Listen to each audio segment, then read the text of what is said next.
Function of commutator. Function of commutator.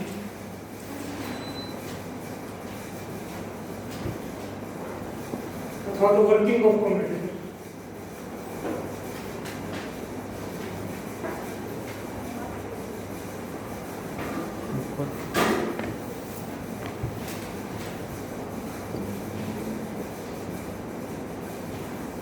Role of commutator in DC machine.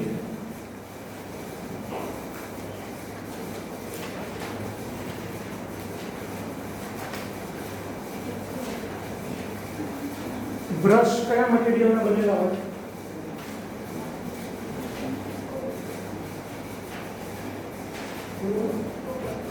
Copper. એના સિવાય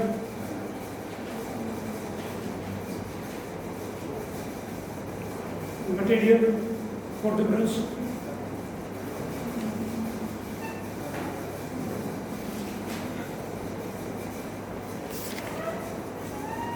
Stator અથવા તો rotor એ કયા મટીરીયલ નું હોય? એના સિવાય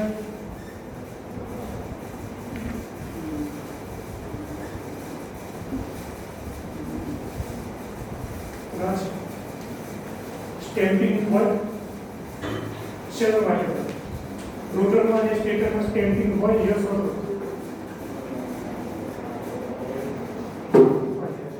યસ. અને શેના માટે હોય? ટ્રુ.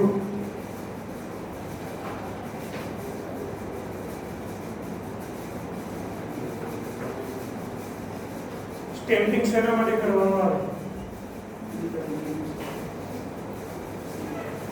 બોલવો ટ્રુ છે. એડી કરંટ રિડ્યુસ કરવા માટે. ઓકે.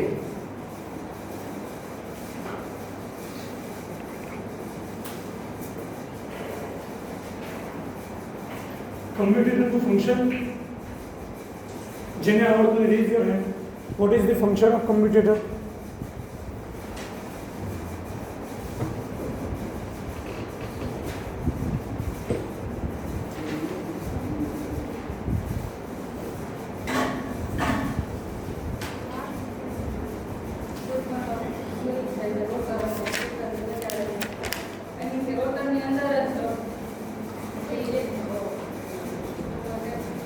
EMF ઇન્ડ્યુસ થાય છે પછી EMF ઇન્ડ્યુસ થાય છે અંદર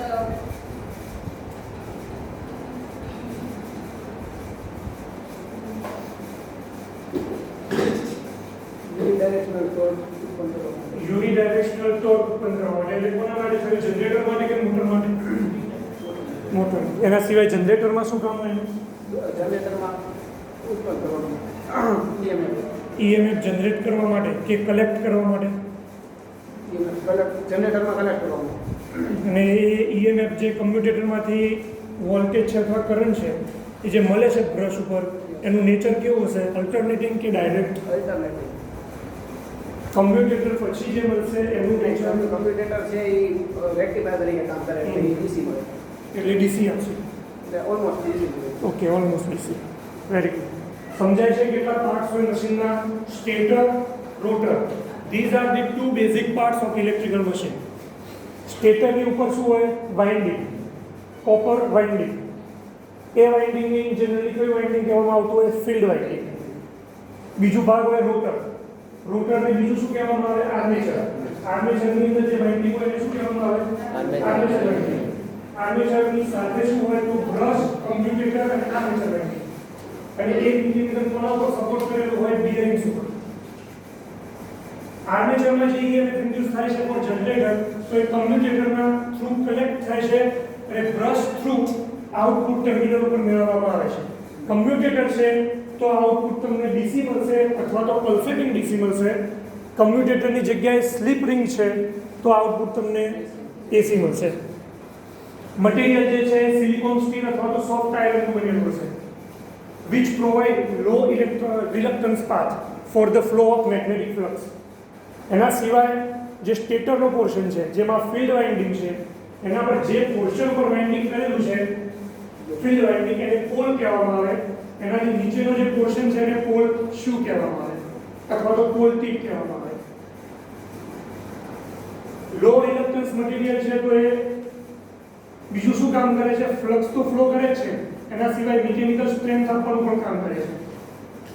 અને એ જ રીતે રોટરની અંદર પણ સિલિકોન સ્ટીલ અથવા તો કાસ્ટ આયરન હોય છે, જે મિકેનિકલ સ્ટ્રેન્થ પણ આપે છે અને લો રિલક્ટન્સ પાથ પ્રોવાઈડ કરે છે. એના સિવાય સ્ટેમ્પિંગ કરેલું હોય છે. એ સ્ટેમ્પિંગ એડી કરંટને રિડ્યુસ કરવા માટે હોય છે અને સ્ટેમ્પિંગની વચ્ચે લેમિનેશન પણ હોય છે અથવા તો એમ કહેવાય કે ઇન્સ્યુલેશન પણ હોય છે. ઓકે, તો આ જે છે બેઝિક એના પાર્ટ્સ છે મશીનના. બરાબર. 3 કમ્યુટેટર્સના ઓપરેશન હતા, 2 મોટર જનરેટર માટે અને 1 મોટર માટે. મોટર હોય તો યુનિ ડાયરેક્શનલ ટોર્ક પ્રોવાઈડ કરે. ઓકે, આ બધી વસ્તુ ક્લિયર રહેવી જોઈએ જ્યારે પણ લેક્ચરમાં તમે આવો છો અથવા તો જ્યારે પણ એમનું પણ ખબર હોવી જોઈએ. અહીંયા સુધી સમજાય તો છે ને આ વસ્તુ? Okay, sit down. આજે આપણે નેક્સ્ટ ટોપિક ચાલુ કરીએ છીએ, ટાઈપ્સ ઓફ ડીસી મોટર. હવે ડીસી મોટરના ટાઈપ જે છે 2 છે.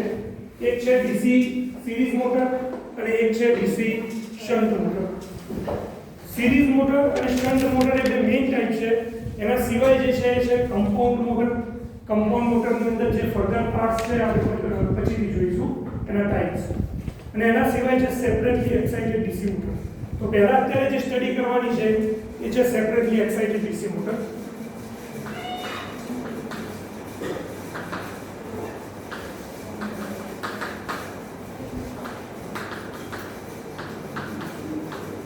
સેપરેટલી એક્સાઇટેડ ડીસી મોટરમાં હવે હું સિમ્બોલિક રિપ્રેઝન્ટેશન કરીશ. રિયલ જે રિપ્રેઝન્ટેશન છે આપણે કહીએ.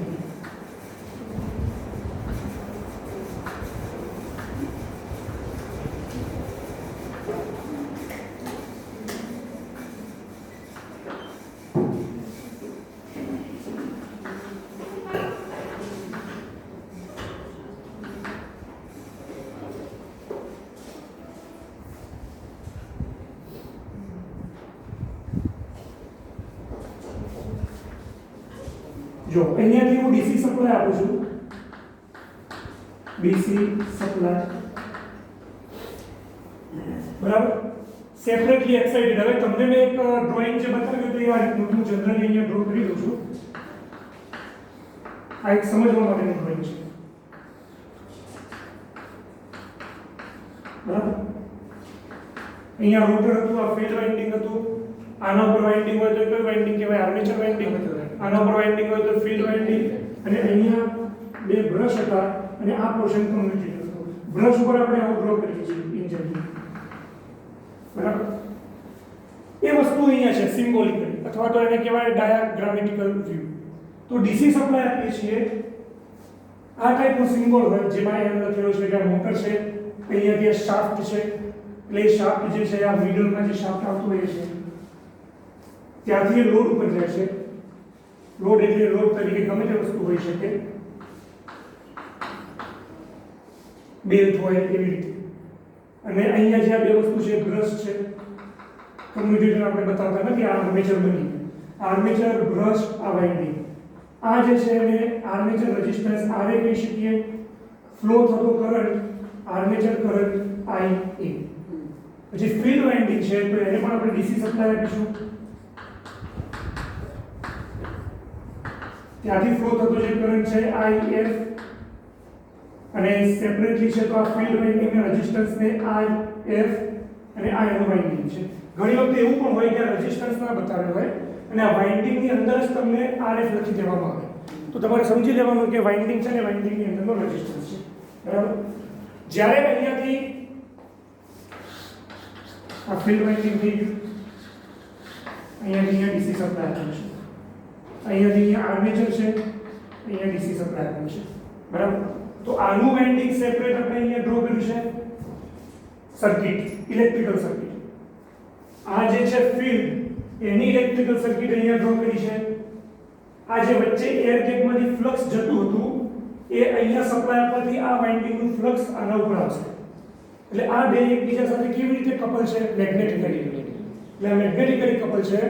અને આને સેપરેટલી એક્સાઇટેડ ડીસી મોટર એટલા માટે કહેવાય કારણ કે આ એક્સાઇટેશન જે વર્ડ છે એક્સાઇટેડ, એનો મતલબ એ થાય કે ફ્લક્સ જનરેટ કરવા માટે જે વાઇન્ડિંગને સપ્લાય આપીએ છીએ એ વાઇન્ડિંગ એ સેપરેટલી એક્સાઇટેડ વાઇન્ડિંગ છે અથવા તો એ વાઇન્ડિંગ એક્સાઇટેડ વાઇન્ડિંગ છે.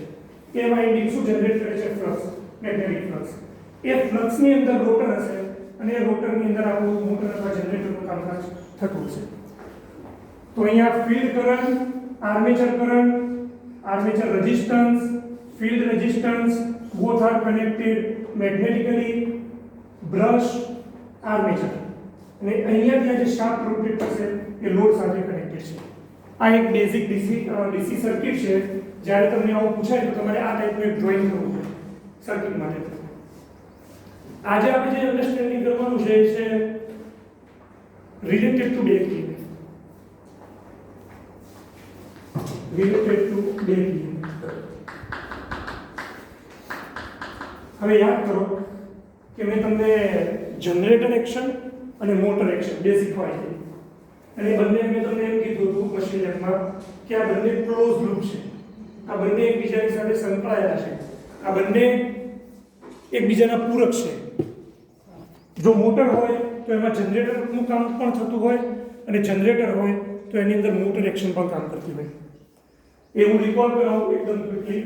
તમારી પાસે સેટઅપ છે, મેગ્નેટિક ફિલ્ડ છે N2S, તમારી પાસે કંડક્ટર છે અથવા તમારી પાસે કોઇલ છે. કંડક્ટરમાંથી કોઇલ કેવી રીતે બનાવવી તમને આવડે છે, બરાબર? આ કંડક્ટર છે અને આ કોઇલ છે.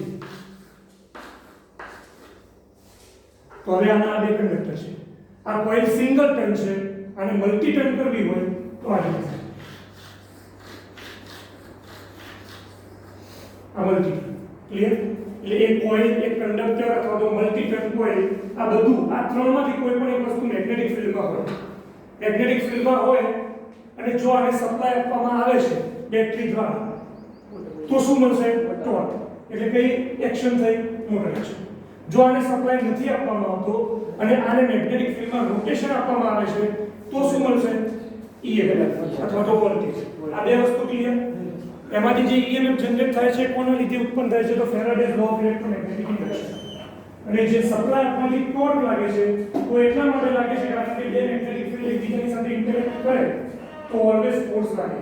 એક મેગ્નેટિક ફિલ્ડ N2S નું હોય અને એક મેગ્નેટિક ફિલ્ડ કોઇલ અથવા તો કંડક્ટરની અંદર ક્રિએટ થાય છે because you are providing the DC supply. તમે ડીસી સપ્લાય આપો છો એટલા માટે થાય છે. અહીંયા સુધી નોર્મલ વસ્તુ છે. અહીંયા સુધી બધું સેપરેટ છે. અહીંયા સુધી તમે આ બે વસ્તુને અલગ ટ્રીટ કરી શકો. હવે મિક્સ ક્યાંથી થાય છે કે માની લઈએ કે આને સપ્લાય આપી છે. સપ્લાય આપી છે એટલે કરંટ કેરિંગ કંડક્ટર મેગ્નેટિક ફિલ્ડમાં છે અથવા કરંટ કેરિંગ કોઇલ મેગ્નેટિક ફિલ્ડમાં છે. એના ઉપર ટોર્ક લાગે છે, એના ઉપર રોટેશન આવે છે. રોટેશન આવે છે એટલે એનો મતલબ એ થયો કે કંડક્ટર મેગ્નેટિક ફિલ્ડમાં મૂવમેન્ટ કરે છે. અને કંડક્ટર મેગ્નેટિક ફિલ્ડમાં મૂવમેન્ટ કરે તો જનરેટર એક્શન આવે. એની અંદર EMF ઉત્પન્ન થવાનું સ્ટાર્ટ થાય. એટલે એ જે EMF ઉત્પન્ન થાય અથવા એના લીધે જે કરંટ ફ્લો થાય એ સપ્લાય કરેલો વોલ્ટેજ અથવા તો સપ્લાય કરેલા કરંટના ઓપોઝિટ ડાયરેક્શનમાં હોય. ક્લિયર? અહીંયાથી તમે બેટરી આપો છો V1, અહીંયાથી કરંટ ફ્લો થાય છે તો કરંટ આ ડાયરેક્શનમાં ફ્લો થશે અને અહીંયાથી અહીંયા રિટર્ન આવશે. અને આ રિટર્ન આવશે તો અહીંયા ટોર્ક લાગશે તો આની અંદર રોટેશન ચાલુ થશે. જ્યારે કોઇલ રોટેટ થવાનું સ્ટાર્ટ કરશે એટલે મોશન આવી તો moving conductor in the magnetic field will generate voltage. A voltage કઈ જગ્યાએ જનરેટ થશે? તો કંડક્ટરનો જે પોર્શન મેગ્નેટિક ફિલ્ડમાં રિલેટિવ મોશન કરે છે એ જગ્યાએ. તો અહીંયા M અને અહીંયા S મેગ્નેટિક ફિલ્ડ આ રીતે છે તો આટલો ભાગ મેગ્નેટિક ફિલ્ડને કટ કરે છે તો એ ભાગની અંદર વોલ્ટેજ જનરેટ થશે. અહીંયા આ પોર્શન મેગ્નેટિક ફિલ્ડ જનરેટ કરે છે તો એની અંદર વોલ્ટેજ જનરેટ થશે. અહીંયાથી કરંટ આ ડાયરેક્શનમાં ફ્લો થાય છે તો અંદર જનરેટ થયેલો કરંટ આ ડાયરેક્શનમાં હશે. અને મારે વોલ્ટેજના રૂપમાં લખવું છે. અહીંયાથી પોઝિટિવ પોલારિટી આ બાજુ છે તો અંદરથી જનરેટ થતા કંડક્ટરની અંદર આ ભાગ પ્લસ હશે અને આ ભાગ માઇનસ હશે. તો જ આ પ્લસમાંથી કરંટ બહાર નીકળે, તો જ સપ્લાય કરંટનો એ ઓપોઝ કરી શકે. ડન? એટલે એ જે અંદર વોલ્ટેજ જનરેટ થયા કયા વોલ્ટેજ છે? બેક EMF એને બેક EMF એટલા માટે કહેવાય કે તમારા સપ્લાય વોલ્ટેજને બેક કરે છે અથવા તો ઓપોઝ કરે છે.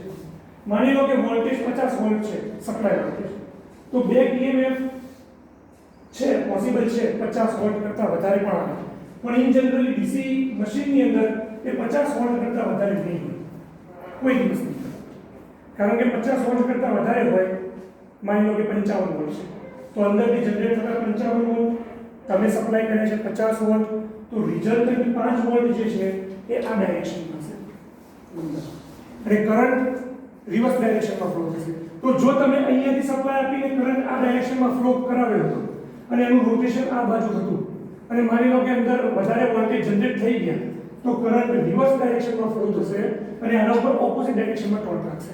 એટલે તમારી મોટર ક્લોકવાઇઝ ફરે છે તો સમજી લેવાનું કે સપ્લાય વોલ્ટેજ કરતાં તો વધારે બેક EMF જનરેટ નહીં કરે, પણ સપ્લાય વોલ્ટેજના જેટલું અથવા તો ઓલમોસ્ટ એના નજીક જેટલું તો એ બેક EMF જનરેટ કરશે. સેકન્ડ વસ્તુ, અહીંયા શાફ્ટ છે જેના ઉપર આ બધી વસ્તુ રોટેટ થાય છે અને કોઈક રીતે તમે આની ઉપર લોડ વધારી દીધું, you increase the load, and when you increase the load then your rotor will feel the friction. Because of the friction its speed will be slowed down. એટલે સ્પીડ ઓછી થાય છે તો એની મોશન જે છે ઓછી થઈ ગઈ, અને મોશન ઓછી થઈ ગઈ તો અંદરથી જનરેટ થતા વોલ્ટેજ જે છે ઓછા થઈ જશે. એ ખ્યાલ આવે છે, વોલ્ટેજ ઓછા થાય કારણ કે વોલ્ટેજ કોના લીધે જનરેટ થાય, એક મેગ્નેટિક ફિલ્ડ જોઈએ, એક કંડક્ટર જોઈએ અને એ કંડક્ટર માટે રિલેટિવ મોશન જોઈએ. Higher the relative motion, higher the voltage, strong the magnetic field, higher the voltage. બરાબર. મોટરની વાત કરીએ, કરંટ કે કંડક્ટર જોઈએ, મેગ્નેટિક ફિલ્ડ જોઈએ, તો ફોર્સ લાગશે. હાયર ધ કરંટ કે કરંટ વધારે છે તો ફોર્સ વધારે લાગશે, મેગ્નેટિક ફિલ્ડ વધારે છે તો પણ ફોર્સ વધારે લાગશે. એટલે અહીંયા આ કેસની અંદર મોટરની અંદર તમે આના ઉપર લોડ વધારી દો છો તો લોડ વધારવાના કારણે ફ્રિક્શન થાય છે અને ફ્રિક્શનના કારણે આની સ્પીડ ઓછી થઈ જાય છે. આની સ્પીડ ઓછી થઈ જાય છે તો રિલેટિવ મોશન ઓછી થઈ ગઈ, તો જે અંદરથી જનરેટ થતા વોલ્ટેજ હતા એ ઓછા થઈ ગયા. અંદરથી જનરેટ થતા વોલ્ટેજ એટલે શું, બેક EMF, અને બેક EMF ઓછું થઈ ગયું તો મોટરની અંદર કરંટ વધે. ફરીથી આખી પ્રોસેસ રિપીટ કરું છું, મોટરવાળી પ્રોસેસ. પહેલેથી તમારી પાસે કંડક્ટર હશે, તમારી પાસે મેગ્નેટિક ફિલ્ડ હશે. જનરેટર એક્શનની વાત કરો છો તો કંડક્ટર અને મેગ્નેટિક ફિલ્ડ વચ્ચે રિલેટિવ મોશન જોઈએ. રિલેટિવ મોશન વધારે તો પણ વોલ્ટેજ વધારે, મેગ્નેટિક ફિલ્ડ સ્ટ્રોંગ તો પણ વોલ્ટેજ વધારે. મોટરની વાત કરીએ, તમે કંડક્ટર છે તમારી પાસે મેગ્નેટિક ફિલ્ડ છે, તમે કંડક્ટરને સપ્લાય આપો છો, કરંટ ફ્લો થાય છે. કરંટ ફ્લો થાય છે તો કરંટ કેરિંગ કંડક્ટર મેગ્નેટિક ફિલ્ડમાં છે તો એને ફોર્સ લાગશે. એને ફોર્સ લાગશે તો જો મેગ્નેટિક ફિલ્ડ સ્ટ્રોંગ હશે તો ફોર્સ વધારે હશે, અને તમારો કરંટ કેરિંગ કંડક્ટરમાં કરંટ વધારે છે તો પણ એની અંદર ફોર્સ વધારે હશે.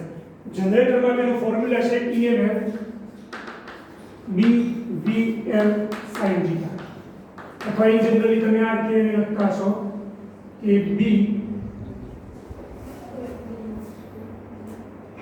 this is the formula for the force. No, this is for the EMF. And force માટે BIL sin. આ બે ફોર્મ્યુલા યાદ છે? આ ફિઝિક્સમાં ફોર્મ્યુલા આવી ગયા હતા. તમે F = BVL યાદ રાખ્યું હશે ને E = BVL યાદ રાખ્યું છે અને F = BIL યાદ રાખ્યું છે. તો એ બંનેમાં L અને B કોમન છે. એટલે મેગ્નેટિક ફિલ્ડ અને કંડક્ટરની લેન્થ ફિક્સ છે. એકની અંદર વેલોસિટી છે તો EMF મળે છે, એકની અંદર કરંટ છે તો ફોર્સ મળે છે. બરાબર. અને જો આ બે ક્વોન્ટિટી સ્ટ્રોંગ હોય, આ બેમાંથી કોઈ, તો આઉટપુટ વધારે હોય, અને આ બે ક્વોન્ટિટીમાંથી કોઈ એક સ્ટ્રોંગ હોય તો ફોર્સ વધારે. બરાબર. હવે મોટરમાં સપ્લાય આપો છો, અહીંયા B છે, કરંટ કેરિંગ કંડક્ટર મેગ્નેટિક ફિલ્ડમાં છે, ફોર્સ લાગ્યો, રોટેશન સ્ટાર્ટ થયું. જેવું રોટેશન સ્ટાર્ટ થયું, વેલોસિટી આવી ગઈ, એટલે આ પિક્ચરમાં વેલોસિટી આવી ગઈ, મેગ્નેટિક ફિલ્ડ તો હતું જ, EMF ઉત્પન્ન થાય. વોલ્ટેજ આપ્યા હતા અને વોલ્ટેજ ફરીથી મળે, એક ક્વોન્ટિટી બે વાર મળે એટલે ઓપોઝ થાય. એટલે આ EMF આ વોલ્ટેજનો ઓપોઝ કરશે. સ્પીડ વધશે, એ ઓપોઝ કરશે. 50 વોલ્ટ સપ્લાય છે, 50 વોલ્ટ તમને સામેથી મળે છે, તો જે મોટરનો રોટર છે એટલે આ ભાગ, આની અંદર જે કરંટ છે એ કરંટ કોના ઉપર ડિપેન્ડ કરે? Difference of voltage. કયા?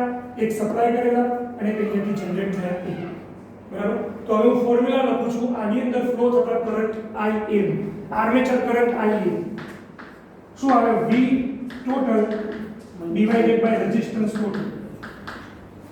એસી સપ્લાય નથી એટલે પેલા કેપેસિટરની ઇન્ડક્ટરની ચિંતા કરવાની જરૂર નથી. એસી સપ્લાય હોય તો ઇન્ડક્ટન્સ પિક્ચરમાં ડીસી છે એટલે પિક્ચરમાં ખાલી આ હશે. V ટોટલ કેટલા છે, V ટોટલ 50 વોલ્ટ છે, પણ હું એને નોટેશનમાં લખવાની કોશિશ કરું તો V સપ્લાય માઈનસ E 2 એટલે આ 2 કિલો છે. ઓકે, આટલો વોલ્ટેજ ડિફરન્સ છે અને રેઝિસ્ટન્સ કેટલો છે તો અહીંયાથી લઈને અહીંયા સુધી જેટલી લેન્થ હતી, જેટલા ટર્ન્સ હતા એટલો રેઝિસ્ટન્સ છે. તો ડિવાઇડેડ બાય R ટોટલ.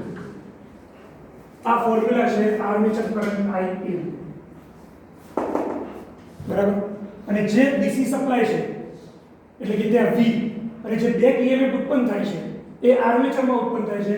અને માની લઈએ કે અહીંયા પ્લસ છે અને અહીંયા માઈનસ છે, તો બેક EMF ની અંદર મારે અહીંયા પ્લસ લખવું પડે, અહીંયા માઈનસ લખવું પડે અને અહીંયા EB. તો હવે આ સપ્લાય વોલ્ટેજ V, બરાબર, અહીંયા પર V સપ્લાય લખી દઉં છું. તો V સપ્લાય અને આ બેક EMF ઓપોઝ કરે છે, બંનેની પોલારિટી સેમ છે એટલા માટે.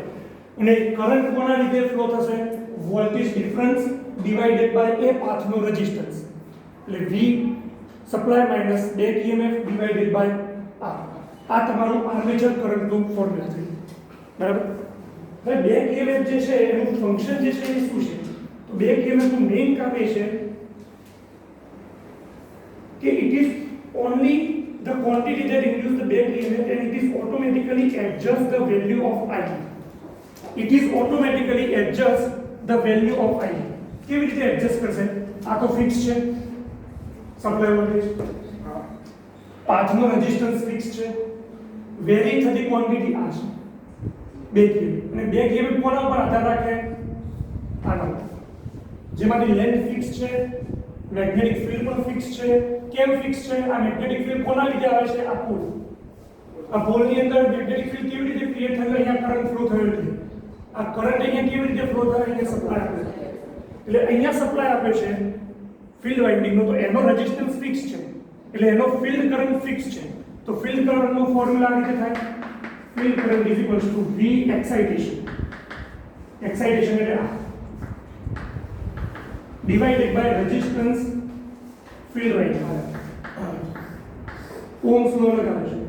તો આ ફિક્સ છે તો magnetic field fix, magnetic field fix, તો હવે બેક EMF કોના ઉપર આધાર રાખે, વેલોસિટી. એટલે જેવી મોટરની રોટેશન સ્પીડ એના ઉપર તમારો આર્મેચરનો કરંટ આધાર રાખે.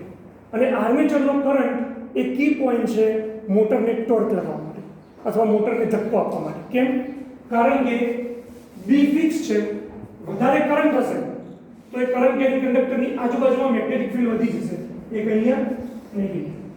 તો આ મેગ્નેટિક ફિલ્ડ અને પેલું N to S વાળું મેગ્નેટિક ફિલ્ડ એ બે ક્રોસ થશે તો એના ઉપર ફોર્સ લાગશે. તો અહીંયા કરંટ વધી જશે તો ફોર્સ વધારે લાગશે, કરંટ ઘટી જશે તો ફોર્સ ઓછો લાગશે. એટલે મોટરની સ્પીડ તમે કોઈક રીતે ધીમી કરો છો અથવા તો કોઈક રીતે ધીમી થાય છે તો automatically Faraday's law of electromagnetic ઇન્ડક્શનના કારણે અંદર સિક્વન્સમાં એટલી પ્રોસેસ થાય છે કે જેના કારણે કરંટ વધી જાય છે અને કરંટ વધી અને પાછું એનું ટોર્ક વધી જાય છે, જેથી વધારે તાકાત લગાવી શકે, બરાબર. એટલે તમારી સ્પીડ ધીમી થાય છે તો શું પ્રોસેસ થાય છે, સ્પીડ ધીમી, વેલોસિટી ઘટી ગઈ, વેલોસિટી ઘટી ગઈ તો બેક EMF ઘટી ગઈ, બેક EMF ઘટી ગયું તો આ ડિફરન્સ વધી ગયો, V માઈનસ બેક EMF નો ડિફરન્સ વધી ગયો, ડિફરન્સ વધી ગયો તો રેઝિસ્ટન્સ ફિક્સ હતો, કરંટ વધી ગયો, કરંટ વધી ગયો તો અહીંયાથી ફોર્સ વધી ગયો અને ફોર્સ વધી ગયો તો મોટર વધારે તાકાત લગાવશે. તો હવે આપણે એમ કહી શકીએ કે મોટરની અંદર બેક EMF શું કામ કરે છે, સ્પીડને સેલ્ફ રેગ્યુલેટ કરે છે. એટલે તમારી સ્પીડ ધીમી થશે તો વધારે તાકાત લગાવીને પાછી એને ફૂલ કરી દેશે. અને જેવી સ્પીડ એચીવ થઈ ગઈ ફાસ્ટ એટલે બેક EMF વધી જશે, velocity high, back EMF high, back EMF high તો વોલ્ટેજ ડિફરન્સ લો, બરાબર. વોલ્ટેજનો ડિફરન્સ લો થઈ જશે તો કરંટ લો થઈ જશે. કરંટ લો થઈ જશે એટલે ઓટોમેટિકલી રિક્વાયર્ડ ટોર્ક ફોર્સ ઓછું થઈ જશે. એટલે આ આખી ક્લોઝ લૂપ છે. એટલા માટે આપણે તમારે આ વસ્તુ જે મોટર એક્શન અને જનરેટર એક્શન જે આપણે ડિસ્કસ કરી છે એ સ્ટેપ આખા સિક્વન્સમાં યાદ રાખવાનું. એ સિક્વન્સમાં યાદ રહે તો આ વસ્તુ તમારા દિમાગમાં બેસે. બરાબર. મેગ્નેટિક ફિલ્ડ અને કરંટ કેરિંગ કોઇલ અને મેગ્નેટિક ફિલ્ડ અને વિધાઉટ કરંટ કેરિંગ કોઇલ તમે કઈ ક્વોન્ટિટી આપો છો અને તમને કઈ ક્વોન્ટિટી પાછી મળે છે. એટલે આ બે ફોર્મ્યુલા અને એના ઉપર આ વસ્તુ સમજી. ઓકે. તો બેક EMF નું આ મેઇન એક કામ હતું. એના સિવાય remember that point of equilibrium is reached when the torque produced by the DC motor is exactly to the load torque. એટલે લોડ ટોર્ક એટલે કઈ ટોર્ક અને torque produce by the DC motor એટલે કઈ ટોર્ક. આ force છે. એ ફોર્સના કારણે ટોર્ક ક્રિએટ થાય. Force into perpendicular distance F cross R is equal to torque. હવે આ ટોર્ક જે જનરેટ થયું છે એ ટોર્ક ધક્કો લગાવે છે શાફ્ટને રોટેશન આપવા માટે. અને શાફ્ટ પેલી બાજુ કોઈ બીજી વસ્તુ સાથે ફિક્સ છે. એના ઉપર બેઝ છે અથવા તો ડ્રિલ મશીન છે તો એના ઉપર કોઈ વોલ છે દિવાલ. તો એ દિવાલનું જે પાનું છે એની સાથે ફ્રિક્શન છે. તો એ બધું ફ્રિક્શન છે એનું ટોર્ક છે. તો એ ટોર્ક કેવી રીતે હોય? માની લઈએ કે આ શાફ્ટ છે, દિવાલની અંદર તમે એને હોલ્ડ કરો છો અને એનું રોટેશન આ બાજુ છે. તો ફ્રિક્શન, દિવાલનું friction each and every point ઉપર આ રીતે છે. ઓપોઝિટ ડાયરેક્શન, રોટેશનના ઓપોઝિટ ડાયરેક્શનમાં એ ફ્રિક્શન હશે. તો એ ફ્રિક્શન એ ફોર્સ છે. એ ફોર્સ તમારા રોટેશનને ઓપોઝ કરે છે. તો તમારું મોટર જનરેટ કરે છે એ ટોર્ક અને લોડ એટલે તમારા મોટરનો શાફ્ટ જેની સાથે કનેક્ટેડ છે એ, અને એના ઉપર જે ફ્રિક્શન લાગે છે એ તમારા મોટરના રોટરના રોટેશનને ઓપોઝ કરે છે. તો એ ફોર્સના લીધે જનરેટ થતું ટોર્ક એને કહેવાય લોડ ટોર્ક. તો મોટર ટોર્ક અને લોડ ટોર્ક એ બંને સેમ બને એ પોઈન્ટને ઇક્વિલિબ્રિયમ પોઝિશન કહેવાય. જો મોટરનું ટોર્ક વધારે લોડ ટોર્ક કરતાં તો તમારી મોટર જે ડાયરેક્શનમાં ફરે છે એ જ ડાયરેક્શનમાં જે શાફ્ટ છે એ રોટેટ થશે. અને જો લોડ ટોર્ક વધારે છે કોઈક રીતે તો તમારી મોટર ક્લોકવાઇઝ ટોર્ક લગાવતી હશે પણ છતાંય એનું જે શાફ્ટનું રોટેશન છે એન્ટી ક્લોકવાઇઝ થશે, કારણ કે સામેથી લોડ ટોર્ક વધારે છે. તો મોટરની અંદર રિક્વાયર્ડ કન્ડિશન કઈ કે load torque must be motor torque. This is called equilibrium position. અથવા તો આને કહેવાય કે ઇક્વિલિબ્રિયમ કન્ડિશન રીચ થઈ ગઈ. ઓકે. તો મોટરની અંદર સેપરેટ થિયરી પૂછાશે કે explain the important explain the separately excited DC motor and properly in detail explain the function of back EMF in separately excited DC motor. તો કેટલું લખવું પડે? એક આ ડ્રોઈંગ આવે તો કરી શકે. એક આ ડ્રોઈંગ તો થવું જ જોઈએ. આર્મેચર કરંટનું ઇક્વેશન આવવું જોઈએ, ફિલ્ડ કરંટનું ઇક્વેશન આવવું જોઈએ, Faraday's law of electromagnetic induction શું છે મેન્શન થવું જોઈએ, ઇક્વિલિબ્રિયમ ટોર્ક અને મોટર ટોર્ક મેન્શન કરવું પડે, અને સેપરેટલી હેડિંગ આપી ઇમ્પોર્ટન્સ ઓફ બેક EMF એની અંદર આ ફોર્મ્યુલા જે આપણે આ ડિસ્કસ કર્યું આખી સિક્વન્સ એ સિક્વન્સને એક્સપ્લેન કર્યું. ક્લિયર છે કે મોટર જનરેટ કરે છે તો આની અંદર એવું થયું કે મોટરની અંદર જનરેટિંગ એક્શન થાય છે બેક EMF એટલે અંદર ખાને મોટરની અંદર પણ જનરેટરની પ્રોસેસ તો થઈ ગઈ છે બરાબર. અને એ જે જનરેટરની પ્રોસેસ છે એ જ પ્રોસેસ છે બેક EMF. અહીંયા સુધી કોઈ ક્વેશ્ચન હોય તો પૂછી લો, પછી આપણે નેક્સ્ટ થિયરી આગળ સ્ટાર્ટ કરીએ. આ છે ઇમ્પોર્ટન્સ ઓફ બેક EMF અને મોસ્ટ ઇમ્પોર્ટન્ટ પ્રશ્ન છે. જોઈ લો, રિકોલ કરી લો concept. BVL sin theta, BIL sin theta વાળા ફોર્મ્યુલા છે.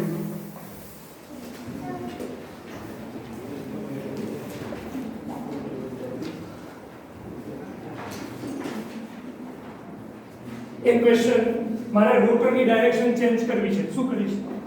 પ્લસ માઇનસ બદલી કયા પ્લસ માઇનસ? જે આપણે સપ્લાય દીધા છે વોલ્ટેજ. કયો સપ્લાય બે જગ્યાએ છે, આર્મેચર ને છે ને ફિલ્ડ વાઇન્ડ આર્મેચર ને રોટર નાખ્યો છે ને. હા, એટલે રોટરની જે મેં સપ્લાય આપ્યો છે માની લો અહીંયા, તો હું આના બેટરીના ટર્મિનલ ઉલટા કરી દઉં. બે ઊંધા કરો સાહેબ. આ બે ઊંધા કરો. બંને એટલે સપ્લાય ફિલ્ડને છે એ પોલારિટી પણ ચેન્જ કરી દઉં ને આર્મેચરની પણ પોલારિટી ચેન્જ કરી દઉં. think about it. અહીંયા જુઓ ત્યાં ખાલી એક જ ચેન્જ કરો. નહીં સાહેબ, ખાલી આમાં આર્મેચરનું જ ચેન્જ કરો. કેવી રીતે ખબર પડી? આમાં એમ જ રહે છે, એમ ને એસ. યસ એટલે આ જો અહીંયા ધ્યાન આપજો બધા. અહીંયાથી કરંટ અંદરની ડાયરેક્શન તરફ જાય છે સપ્લાય વોલ્ટેજના કારણે, અને માની લો કે આનું રોટેશન ક્લોકવાઇઝ થાય છે. હવે હું અહીંયાથી બેટરીના ટર્મિનલ ઉલટાવી દઉં તો કરંટ આ રીતે આવે તો એનું રોટેશન ઉલટું થઈ જાય. પણ હું બેટરીના ટર્મિનલ પણ ઉલટાવી દઉં છું, આ એન પોલને અહીંયા લાવી દઉં છું, એસ પોલને અહીંયા લાવી દઉં છું, તો રોટેશનમાં કોઈ ફરક પડશે નહીં. ટ્રુ? તો અહીંયાથી હું આ બંને ટર્મિનલ ઉલટાવી દઉં તો આ એન પોલ તો એસ બની જશે અને એન પોલ તો એસ બની જશે. અને આર્મેચરના પણ ટર્મિનલ ઉલટાવી દઉં તો જે જગ્યાએ કંડક્ટરમાં અંદર કરંટ જતો હશે એ જગ્યાએ બહાર આવશે. તો બંને વસ્તુ ચેન્જ થઈ તો રોટેશનમાં કોઈ ફરક નહીં પડે. તો મોટરની રોટરની ડાયરેક્શન ઓપોઝ કરવી હોય તો કાં તો આને પોલારિટી ચેન્જ કરો કાં તો આની. બંનેની પોલારિટી ચેન્જ કરશો તો રોટેશનમાં કોઈ ફરક પડશે.